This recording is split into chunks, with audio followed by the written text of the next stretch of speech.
उत्सव मंडळ व जननी महिला मंडळ ग्रुप तहसीलदार नवमी बेळगाव सहर्ष सादर करीत आहोत शिवचरित्रातील महत्वाचा प्रसंग.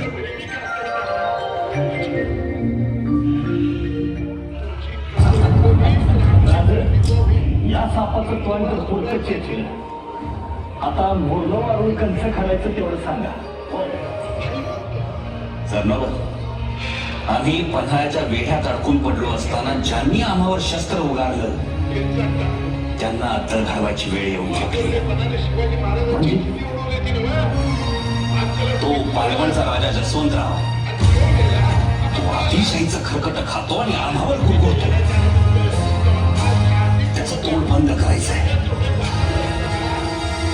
सोमनाथपूरच्या सूर्यराव सुरव्यांना विशाळगडाला लावलेल्या मोर्चाचा जाब विचारायचा आहे. मुख्य म्हणजे ते टोपीकर इंग्रज त्यांनी पन्हाळ्याला येऊन आम्हा विरुद्ध तोफा डागल्या. झालेले तह मोडतात, मनमानी करतात. यांना जर असंच मोकळं सोडलं ना तर एक दिवस पिसाळलेल्या कुत्र्याप्रमाणे आपल्या मायभूमीचा लचकेपणाला कमी करणार नाही. तुमच्या या घातकी सवयीला कायमचा साप लावायचा आहे.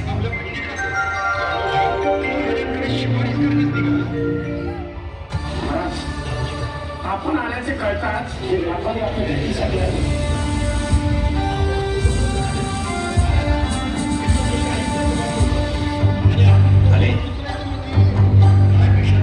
न बोलावताच आले. बोला. महाराज, तुम्ही आमचे मित्र, तुमची मैत्री कंपनीला पाहिजे. मित्र मित्र म्हणूनच तह केला होता तुमच्याशी. तुमचा जप्त केलेला माल तुमचे लोक कैदेतून मुक्त केले होते.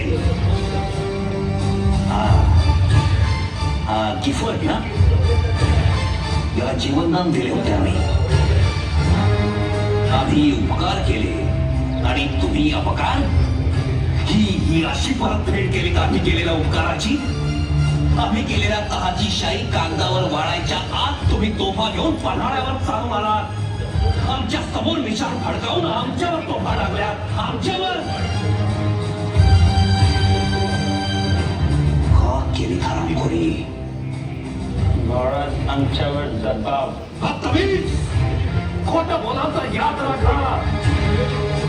तुम्ही खुशीनं आलात. तुम्ही खुशीनं पन्हाळ्याच्या चिखलात पाय रोवून 3 महिने उभे राहिलात. तुम्हाला वाटलं शिवाजी आता कसला वाचतो? तो तर संपला. एका बाजूला सिद्धी चौहान, दुसऱ्या बाजूला शास्ता खान, या दोहोंच्या मध्ये आम्ही फार भरडले जाऊ ही खात्री होती तुम्हास.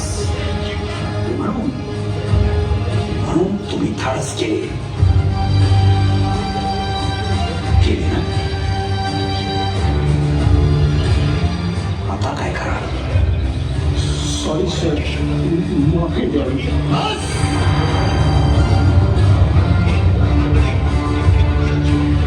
मागे आमच्याकडून हरला तेव्हा अशा तुम्ही पाण्या गेल्या होत्या. तुम्ही टाकत होता आमच्या समोर. माफी दिली. आता माफी नाही, कदापि नाही. महाराज, तुम्ही म्हणाल तेवढी कळणे देव.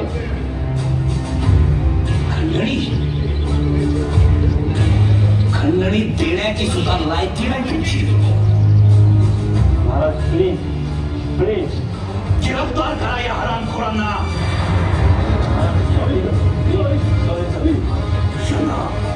यांना जर मोकळे सोडले ना तर एक दिवस याच तागड्यात सगळा देश चोखतील. यांना माफी नाही, कदापि नाही. यांच्यातल्या काही जणांना महाडच्या सोनगडावर तर इतरांना जावळीच्या वासोट्यावर कैदेत ठेवा आणि कोणतीही दयामाया दाखवू नका या हरामखोरांना. यांची वखार लुटा, कुठेही लावून खाला. सापडतील तेवढे इंग्रज गिरफ्तार करा आणि जर कोणी शस्त्र घेऊन आडवा आला तर जागच्या जागीच उभा कापा. सुतळीचा तोडा सुद्धा यांच्या वखारीत शिल्लक राहता कामा नये. घेऊन जा यांना. Please Maharaj, please.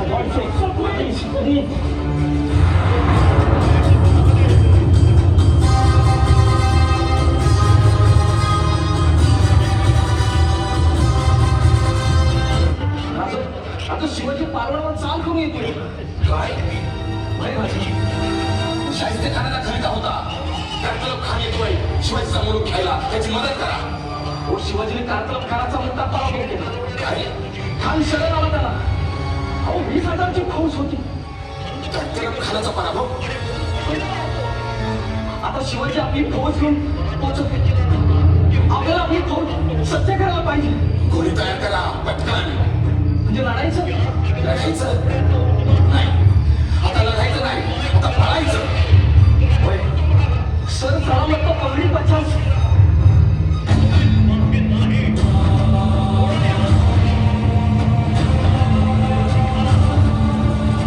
महाराज यशवंतराव शेपूट घालून पळून गेलाय. गेला होय. वारे बहात्तर. आता काय करायचं महाराज? अशी खात्री होतीच. आदिलशाहीच्या वळचणीला उभी राहणारी ही माणसं स्वतःला राजे म्हणवतात, पण साधी हिंमत सुद्धा यांना उसरवारीने आणावी लागते. मखारणी अवलाद गावाला पाहिजे होता. गावणार नाही सहजासहजी. पक्की संधी साधू आहे. जर अशी कुठं फट दिसली की लगेच घुसतात. एकदा जीवन जहागीर वाचली का पुन्हा त्या आला हजरत समोर कुणीच हात करायला मोकळे. राजे राजे म्हणे हे राजे.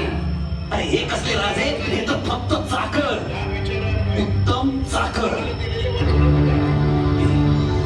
हेच पन्हाळ्याच्या पायथ्याशी वतनाच्या टिचबळ तुकड्यासाठी त्या सिद्धी जोहर समोर गोंडा घोळत होते ना. आता गोंडा बी नाही ना झेंडा बी नाही. मला आता पुढे हुडकायचं कुठे यशवंतरावाला? चालण्याची धाव कोकणापर्यंत जाऊन जाऊन जाईल कुठवर. सुरणगडच चला.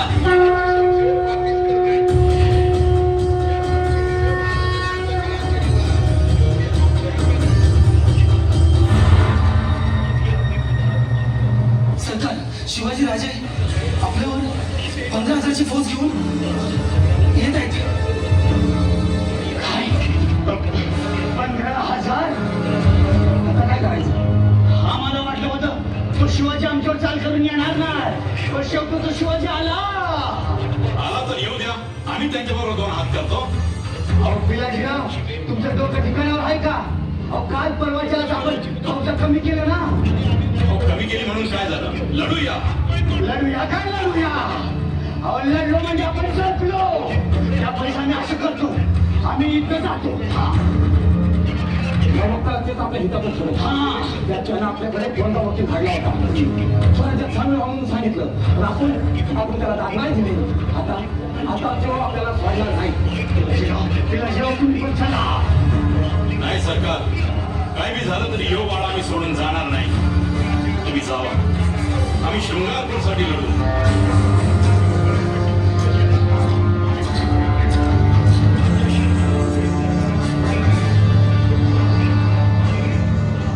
हरामखोरांच्या मसनदी म्हणजे जहरी सापांची वारुळ. आम्ही रात्रंदिवस स्वराज्यासाठी धावपळ करायची आणि ज्यांनी आमच्यावर हल्ले करायचे आमच्यावर. जर यांची आम्हाला साथ मिळाली असती तर आम्ही केव्हाच नर्मदा ओलांडून गेलो असतो. पण आम्हाला लढावे लागते ते अस्तनीतल्या निखाऱ्यांशी. राजा हे बघा, बेईमानी धन्याचा इमानी चाकर, बिलाची शिरके.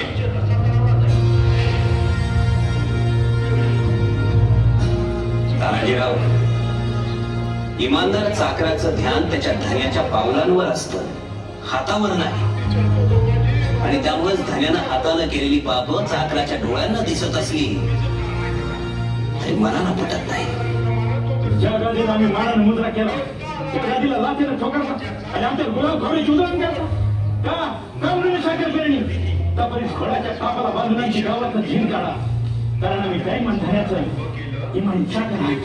पिलाजीराव, स्वराज्यात घोडा पोचला जातो तो धिंड धुळवडीसाठी नाही, आम्हास ती सवय देखील नाही. उलट पक्षी इमानदार माणसाच्या मांडीखाली आमचा घोडा कसा येईल याचाच आम्ही विचार करतो. म्हणजे पिलाजीराव, तुम्ही स्वराज्याचे शिलेदार व्हा अशी भीड आम्ही तुम्हाला कदापि घालणार नाही. पण एक आहे, तुमच्यासाठी सच्चेपणावर तुमच्या इमानदारीवर आम्ही खुश आहोत. विलाजीराव अशी माणसं दुर्मिळ जी खाल्ल्या मिठाला जागतात. शिवाजी राजा सांगतोय म्हणून ऐकू नका, एक मित्र म्हणून ऐका. विलाजीराव, पाणी एकच, पण ते विषात मिसळले तर मारक ठरते.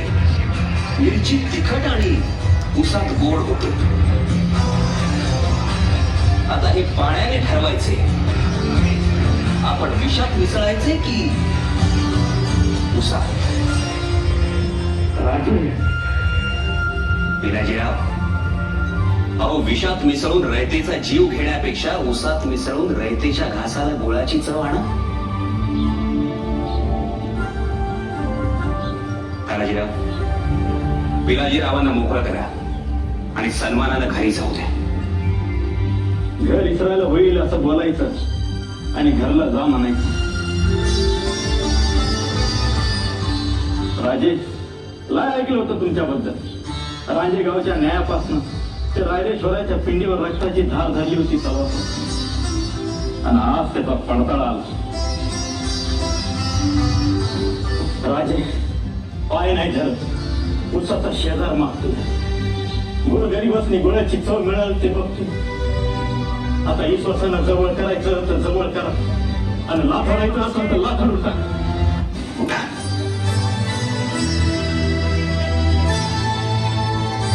पिलाजीराव, अहो चांगला डोंगर बघितला तर आम्ही हरखतो, का तर त्यावर गड बांधता येईल. चांगला दगड बघितला तर आम्ही हरखतो, का तर त्यास तोड करता येईल. चांगले जनावर, चांगले लोखंड बघितले तरीही आम्ही हरखतो. आपण तर लाख मोलाची माणसं आहात, लाख मोलाची. राजे, आजपासून पिलाजी शिर्के स्वराज्याचा शिलेदार.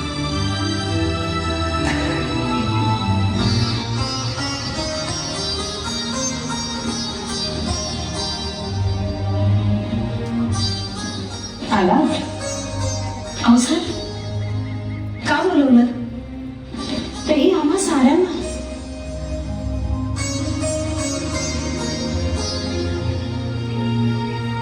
अहो साहेब, देवी आत्ता बोलेल असेच वाटते. फार सुंदर घडणावळ आहे हो. प्रथम गडावर प्रतिष्ठापना करावयाची हीच ना आई जगदंबेची मूर्ती. अफजल खानाच्या प्रसंगी आई जगदंबाच इकडच्यांच्या पाठीशी उभी होती. अरे, देवीचा आशीर्वाद म्हणूनच तरलो आपण. देवीची शक्ती अगाध. आई जगदंबेचा आशीर्वाद तर आहे, पण सिंहाची खरी शक्ती आहात आपण साऱ्याजणी. एक नाही, दोन नाही, 16 हातांनी आपण शिवांना बळ देता. म्हणून तर हे साहस, म्हणून तर हा असा पराक्रम. खरंच आई साहेब, एका पराक्रमी पुरुषाचं पत्नीपद लाभलं ह्याचा खूप अभिमान वाटतो. तो पराक्रम दिगंतराच वाचावा. सिंहांच्या पराक्रमानं सारं जग दिपून जावं. यासाठी आई जगदंबेच शौर्याच्या इतिहासाचं स्मरण करा. सिंहांच्या कर्तृत्वाला धार चढेल ऐसे वर्तन करा. आमच्याकडे बघा, काय तर मूर्ती आम्हास. मनात आणले असते तर मनभर सोने घालून पालखीतून मिळवलं असते, पण आम्ही त्याचे नाही केले. बाई, फार फार पूर्वी आम्हासही एक गोड मूल होते. ते आमचे म्हणून आम्हास बहुत प्रिय होते, पण गुलामीच्या हुंकाराने आमचे मूल नाटे आणि आम्ही ते दिले. पण आम्हास त्याची खंत वाटत नाही. स्वराज्याच्या क्रमासाठी त्याची घोड्यावरील मान कधीच ढिली होत नाही, याचा अभिमान वाटतो आम्हाला. आणि तुम्हा सर्वांना आपल्या अशा पतीबद्दल अभिमानच वाटायला हवा. या सिंहा,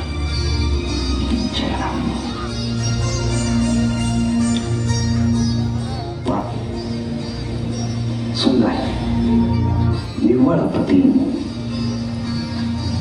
कला वृंदावंतानं अक्षरशः जीव ओतला यात.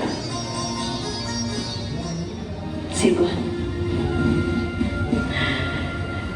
आई भवानी माता आणि आपण दोघे पाठोपाठ झालात गडावर. योग तर मोठा गुंता आहे. मोहीम फक्त गेली, फार संतोष झाला.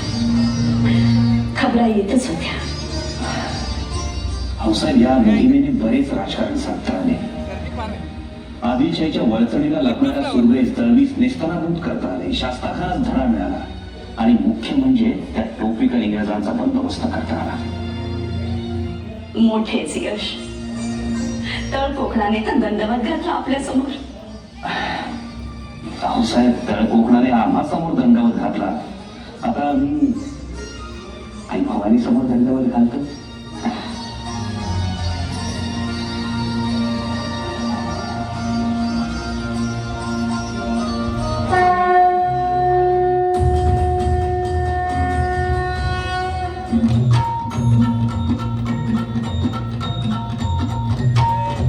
आई भवानी तुझ्या कृपेने तारसी भक्ताला. आई भवानी तुझ्या कृपेने तारसी भक्ताला. अगाध महिमा तुझी माऊली वारी संकटाला. अगाध महिमा तुझी माऊली वारी संकटाला. आई कृपा करी माझ्यावरी जागावी तोरात सारी. आई कृपा करी माझ्यावरी जागावी तोरात सारी. आज गोंधळ आला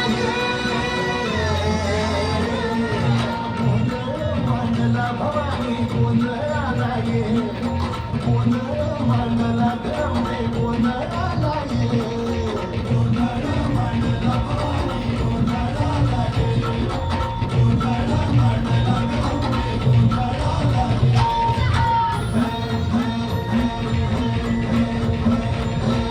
अरे चौक भरीला माणिक मोती मंडप आकाशाचा.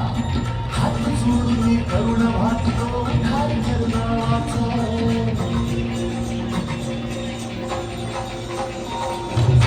धर्म निर्दाळून धर्म हा आई तूच रक्षिला. पंचासूर मर्दिनी पुन्हा हात कैके वाचला. आज भावरी सुख हरी धावती रंगी.